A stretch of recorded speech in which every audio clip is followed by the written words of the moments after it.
삼성전자는 제가 한국경제TV에서도 개인들이 사면 안 된다고 말씀을 드렸어요. 왜냐 그러면은 삼성전자가 2000년도부터 2010년까지 대충 한 10배 올랐습니다.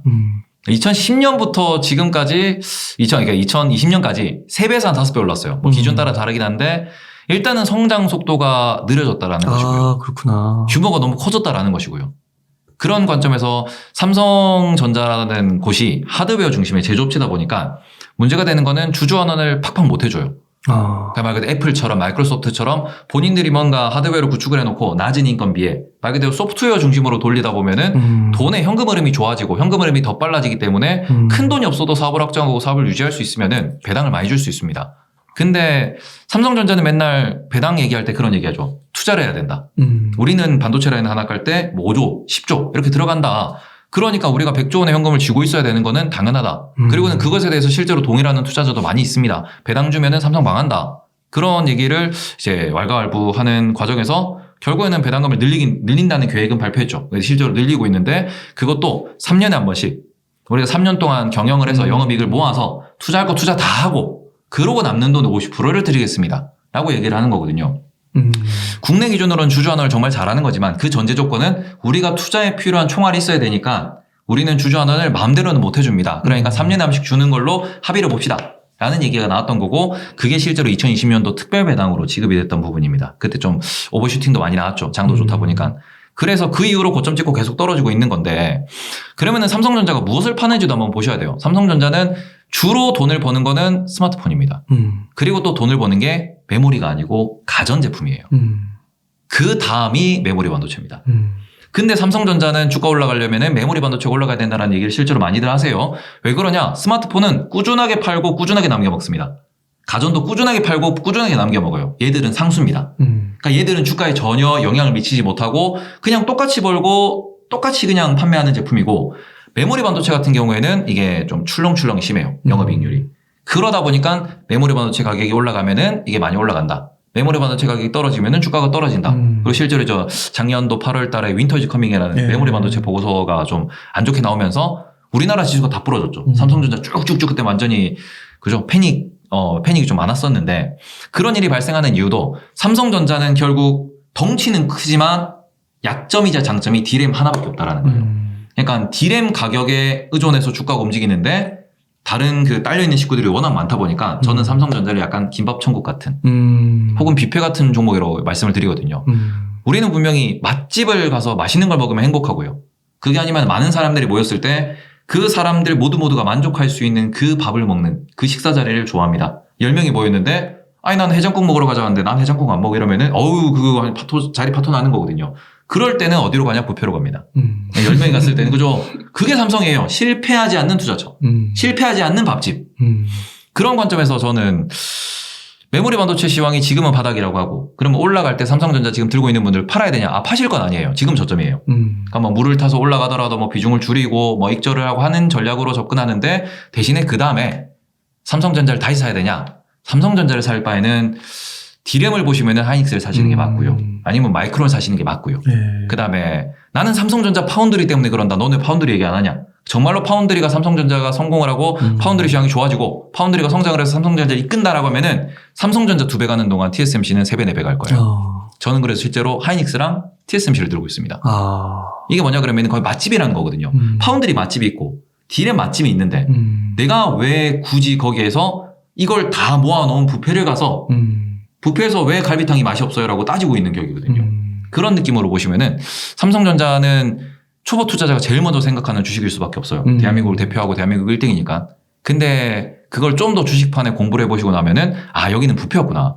종합적으로 잘하는 뷔페인데 여기보다 더 잘하는 갈비탕집이 있고 여기보다 더 잘하는 초밥집이 있구나.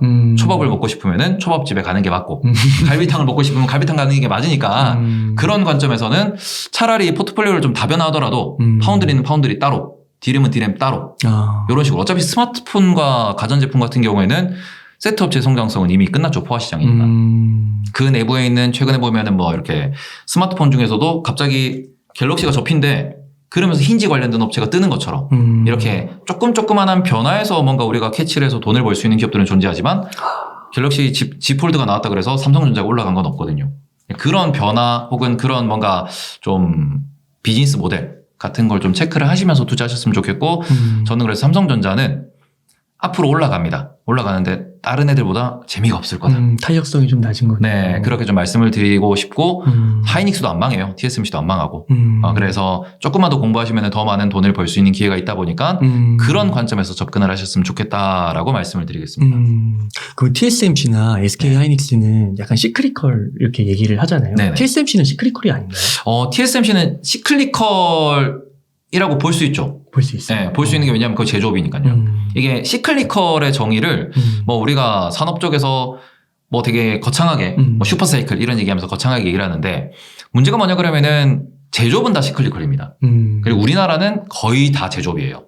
그런 관점으로 보시면 우리나라 지수가 왜 갔다가 멈췄다가 기다가 갔다가 멈췄다가 이런 게 나오는 그 원인을 찾을 수 있는 게 우리나라 산업 구조에서 찾을 수 있는 건데요. 그러니까 보시면은 시클리컬 산업이라고 부르는 친구들이 철강, 화학, 반도체, 말 그대로 제조업체고 이런 제조업체들은 수요가 꾸준히 늘어나는데 공장을 이거를 예를 들어서 공장 10평 짓고 10평 더 짓고 10평 더 짓고 이게 안 되죠. 공장을 10,000평 딱 지어놓고 생산 수요를 점점 올립니다. 근데 문제는 이 공장이 나만 들고 있는 게 아니고 전 세계 많은 업체가 공장을 들고 있다 보니까 점점 수요가 올라가네. 가격도 같이 올라가네. 증설하자. 증설을 동시다발적으로 전 세계에서 다 해요. 그러면은 잠깐만 공급이 과잉이 되죠. 그러면서 가격이 떨어져요. 그렇구나. 그러니까 수요는 이렇게 올라가는데 생산이 요렇게 가다가 요렇게 튀는 겁니다. 그러면은 그때부터 가격이 떨어지고 그러면은 실적이 마이너스 나고 싼 값에 막 팔아야 되니까 재고 떨어야 되니까 그러면은 주가가 떨어지고 그 상황에서 잠깐만 이제 수요 공급이 또 많네.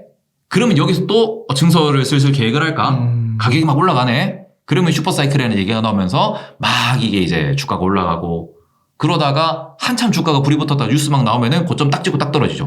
증설. 이제 그런 관점에서 반도체 슈퍼사이클이 조금 독특했던 이유는 뭐냐 그러면은 이게 과점 사업 체계, 그러니까 공급자가 과점되어 있고 공급자가 이렇게 몇 명으로 제한되어 있는 이런 산업은 슈퍼사이클, 그러니까 이게 어떻게 보면은 약간은 증설과 그 수요 공급의 이렇게 악순환이 그러니까 어떻게 보면은 덜한 거죠. 매칭이 안 되는 케이스가 잘 안 나타나요. 근데 하필이면 우리가 2016, 17, 18년도에 뭐가 있었냐 그러면은 클라우드 전쟁이 있었죠. 급격하게 클라우드가 늘어나고 유튜브라는 이런 컨텐츠들이 급격하게 늘어나면서 저장 공간이 막 필요했어요. 페이스북은 SNS 뭐 아니면은 뭐 게임 같은 경우에도 뭐 클라우드 얘기하고 인터넷 얘기하고 이러다 보니까 영상 컨텐츠, 사진 컨텐츠, 넷플릭스 OTT 컨텐츠 이런 것들이 늘어나면서 동시다발적으로 서버를 확장하다 보니까 메모리 반도체가 부족하네. 근데 나의 경쟁 클라우드는 넉넉하게 용량을 증설하네. 나는 더 증설해야지. 저기도 증설하네. 나 또 증설해야지. 이러면서 갑자기 생산자도 생각하지 못하고 수요처에도 생각하지 못했던 뭔가의 불균형이 빵 터진 거죠. 그러면서 슈퍼사이클이 한번 왔던 거고 그런 관점에서 TSMC는 시클리컬이라고 보기 어려운 게 TSMC가 담당하고 있는 포지션을 보시면은 지금 우리 CPU도 그렇고 GPU도 그렇고 AP도 그렇고 전 세계에서 제일 비싼, 제일 그 섬세한 공정에 비싼, 이거 좀 이제 하이 퍼포먼스 컴퓨팅이라고 하는데 HPC라고 하는 아주 첨단에 있는 제품들만 생산하다 보니까 지 말고는 못 만들거든요. 그러니까 이제 수요 조사하고 그래? 그럼 내가 대충 요렇게 증설할게라고 계획도 먼저 세워놓고 그러고 접근하니까 수요자와 공급자가 딱 밀착돼가지고 얼마 더 필요해? 그럼 내가 내년까지 얼마를 더 지을게. 얼마 더 필요하구나. 내년까지 얼마를 더 지을게. 지금은 못 만들어. 가격을 올려. 가격 결정권도 갖고 있죠. 그 다음에는 공급을 조절할 수 있는 그런 능력도 갖고 있습니다. 대체제가 없으니까요. 그래서 걔는 꾸준히 우상향을 하고 지금 같은 경우에는 지금 뭐 중국발 뭐 쇼티지, 다른 뭐 아니면 재료들의 쇼티지 이런 것들이 나오면서 횡보는 하고 있는데 결국에는 증설이 끝나면은 또 올라갈 겁니다. 수요에 맞춰서 증설하니까요. 이제 그런 관점에서 이제 앞으로는 메모리 반도체도 이게 슈퍼사이클은 없을 거예요. 그래요. 왜냐면 메모리 반도체도 지금 D램 기준으로 삼성전자, 하이닉스, 마이크론 세 군데만 공급을 하는데 예전에는 그런 수요 공급 불균형을 예상하지 못해가지고 터진 건 문제지만 지금은 우리가 지금 예상을 합니다. 클라우드 더 늘어날 거고요. 자율주행이 되면은 자동차에도 메모리 반도체가 필요할 겁니다. 그러면서 이제 본인들이 이제 운전하는 데이터들, 이런 시뮬레이션 데이터들도 분명히 나중에 사고 이런 상황들을 대응하기 위해 가지고 저장돼야 되는 공간이 필요할 겁니다. 그러면은 그런 수요들이 있겠구나. 그러면서 증설도 하면서도 증설하고 난 뒤에 풀 가동을 안 해요. 말 그대로 지금 하이닉스 삼성전자가 얘기하는 거는 작년부터 꾸준히 얘기했던 게 윈터 이즈 커밍이라는 보고서가 나왔을 때 이게 지금 분명히 윈터 이즈 커밍의 근거는 아마존이 재고가 많다. 마이크로소프트가 재고가 많다였는데 그때 삼성전자와 하이닉스는 요 얘기했습니다. 근데 우리는 재고가 없다니까. 그러니까 예전에는 삼성전자 하이닉스가 재고 신경 안 쓰고 달라고 하면 만들어서 계속 주고 계속 만들어 놓고는 계속 주고 이런 식으로 목표치를 정해놓고 생산을 꾸준히 했는데 지금은 본인들도 재고 조절하고요. 중간에 브로커들도 재고 조절합니다. 그리고는 이제 수요단에서도 재고 조절해요. 여러 단계의 버퍼가 만들어지다 보니까 슈퍼사이클이 점점 이루어지기 어려운 구조로 만들어집니다. 특히 공급자가 제한되어 있는 시장이죠. 그러니까 앞으로는 뭐 테슬라가 갑자기 서버를 증설할 수도 있는 거고요. 그리고는 뭐 중국에서 서버를 증설할 수도 있는 거고 새로운 뭐 현대차에서도 서버를 증설을 해야 될 경우가 발생할 수 있습니다. 이러면은 또 새로운 신규로 수요처가 나타나면은 기존의 클라우드 업체들도 본인들의 재고를 소진하면서 또 주문을 계속 넣을 거고요. 그 속도에 맞춰가지고 삼성전자, 하이닉스, 마이크론으로도 증설할 거기 때문에 슈퍼사이클은 좀 어렵다라고 보시고요. 이제는 공급자가 제한된 그런 시황에서는 시클리컬로 보는 거는 어렵지 않을까. 반도체는 시클리컬이 앞으로는 아닐 거다라고 보시는 게 좋을 것 같습니다. 그만큼 이제 예측 가능한 정도의 범위 안에 들어온 거네요. 정보가 워낙 이게 좀 통계 자료도 그렇고 워낙 돈만 내면은 다 확인할 수 있으니까. 이렇게 말씀을 들으니까 이게 막 이렇게 얘기하시는 분들 있잖아요. 뭐 삼성전자의 저력을 믿는다. 역사적 데이터를 보고 앞으로 삼성전자가 이 과거를 봐라. 앞으로도 삼성전자는 그런 힘이 있다. 이런 식으로 얘기를 하시는 분들도 있는데 약간 그게 수상적이잖아요. 모호하고. 그러니까 모호하고 수상적인 게 아니고 저는 삼성전자 말씀하시는 분들이 세 가지 유형이라고 생각을 합니다. 첫 번째, 귀찮은 분들. 왜냐면은 본인도 주식을 많이 공부했고 많이 투자했고 하는데 삼성전자 사지 마라, 하이닉스 사라 그러면 설명을 한참 해야 돼요. 도대체 왜 그러냐, 걔는 2등이다, 어쩌다 기술력도 삼성이 좋다 그러는데 이러면서 막 이렇게 본인이 대부분 삼성전자 물어보시는 분들은 삼성전자를 들고 있는 분들이기 때문에 왠지 설명을 한참 동안 해야 되거든요. 그러면은 1명, 2명, 3명, 4명, 10명, 100명 얘기해주면은 힘들어요. 그러다 보니까 삼성전자 괜찮아요. 좋아요. 갑니다. 이렇게 얘기하시는 분들. 그런 분들 같은 경우에는 그렇죠. 삼성전자가 못 가는 건 아니니까 어떻게 보면은 진실 50%고 거기에 귀찮은 50%가 섞여가지고 삼성전자 좋다라고 말씀하시는 분들이고 또 한 유형은 어떻게 보면은 약간 본인이 틀리는 거를 싫어하는 분들. 삼성전자는 무조건 올라가거든요. 그거는 맞아요. 저도 거기에 동의하는 거고 삼성전자 산다 그랬을 때 삼성전자보다 좋은 게 있다. 공부를 좀 해보세요라고 하시고 그래도 삼성전자 사고 싶으시면은 삼성전자 사셔도 된다라고 말씀을 드려요. 왜냐? 어차피 올라가는 건 맞으니까요. 그리고 그런 부분에서 본인은 절대 안 틀렸다라는 부분이고 어떻게 보면 지수 전체를 볼 수 있는 거기 때문에 뭐 그렇게 보면은 그런 분들 케이스는 본인이 틀리기 싫다라는 거. 그리고는 삼성전자 좋은 건 팩트니까. 진실 50 그리고는 본인의 그 뭔가 완벽주의 50이라고 볼 수 있고 나머지 한 부류 같은 경우에는 저는 이렇게 표현하고 싶어요. 본인도 삼성전자밖에 몰라서. 왜냐면은 이게 어떻게 보면은 주식이 전문가가 되게 많아 보이는데 실제로 얘기해 보면은 전문가들마다 의견도 다르고 전문가라고 부를 수 있는 사람은 저는 없다라고 생각을 하거든요. 저도 전문가는 아닙니다. 항상 제가 방송을 할 때도 믿지 마라. 저를 본 적도 없으면서 누굴 믿느냐. 전문가 믿지 마라. 리딩방 믿지 마라. 본 적도 없으면서 누굴 믿느냐. 내 돈인데 내 손가락도 못 믿는데 도대체 누굴 믿느냐. 왜 못 믿느냐 그러면은 미래를 보고 온 사람은 믿어도 돼요. 내일 어떤 일이 있을 거고 얘가 1년 뒤에 어떤 주가가 되어 있을 거다라는 거를 확신하는 그렇게 보고 온 사람은 믿으셔도 되죠. 결국 지금의 데이터를 근거로 미래를 예상하고 예측하는 거기 때문에 의견이 다를 수밖에 없습니다. 이제 그러다 보니까 뭐 다른 사람이 뭐 이렇게 내가 뭐 좋다고 해도 틀릴 수도 있는 거고 그리고는 뭔가 공부를 했다고 하더라도 본인도 확신이 없을 수도 있어요. 그러다 보니까 그런 좀 모호함 속에서 결국은 삼성전자지 않냐, 결국은 애플이지 않냐 이렇게 갈 수도 있는 거거든요. 그것에 대해서 명확한 근거를 되게 복잡하고 세세하게 들어야 되는데 그런 것들이 좀 부족하면은 결국 삼성전자 대장이니까 모두가 알려져 있고 삼성전자 괜찮습니다 하면은 일단 사람들이 관심을 가지니까요. 많은 분들이 갖고 있기 때문에 뭐 그런 관점에서 삼전은 계륵 같은 친구다 라고 말씀을 드리고 싶어요. 그러면요, 테이버님. 삼성전자를 많이 갖고 계시잖아요, 실제로. 국민주로. 근데 이 방송을 들으시고, 그렇구나. 내가 삼성전자만 너무 몰빵했구나. 이렇게 깨달으신 거예요. 그리고 지금 물려있는 분들 있잖아요. 이분들 어떻게 하면 좋아요, 앞으로? 이제 그 삼성전자를 좀 벗어나고 싶은 거예요. 그래서 벗어나고 싶다고 했을 때 저는 일단은 책임을 지고 벗어나야 된다라고 항상 말씀을 드리는데. 책임? 네. 왜냐하면 본인이 공부를 덜 하고 산 거잖아요. 본인이 물린 거잖아요. 그럼 그 돈에 대한 그리고는 본인이 물려있고 지금까지 버틴 시간에 대한 예의를 좀 지키셔야 된다고 생각하기 때문에 익절을 못하는 기업이라면 과감히 손절해야 되는 게 맞습니다. 근데 익절을 할 수 있는 기업인데 손절한다라고 하면은 그러면 애플 가서도 돈 못 벌고요. 구글 가서도 돈 못 봅니다. 다른 올라갈 수 있는 종목에서 돈 못 벌어요. 왜냐? 삼성에서도 손절해봤기 때문에 3살 버릇 80까지 가기 때문에 지금 삼성전자에 물려있는 분들은 대부분 주린이실 거예요.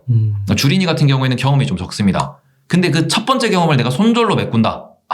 그러면은 다음에도 못 버티고 그 다음에도 못 버티고 그러면은 주식을 오랫동안 하더라도 돈을 잃는다는 건 아니지만 결국 본전일 거예요. 정말 많이 봤거든요.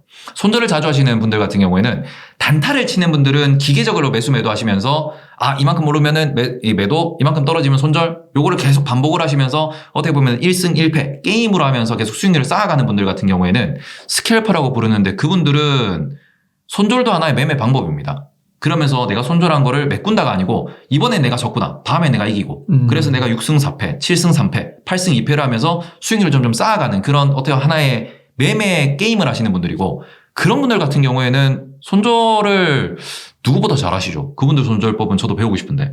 근데 문제는 주린이 분들이 우량한 기업에서 못 버티고 손절하는 거는 결국 항복을 하는 거거든요. 현실 도피라는 겁니다.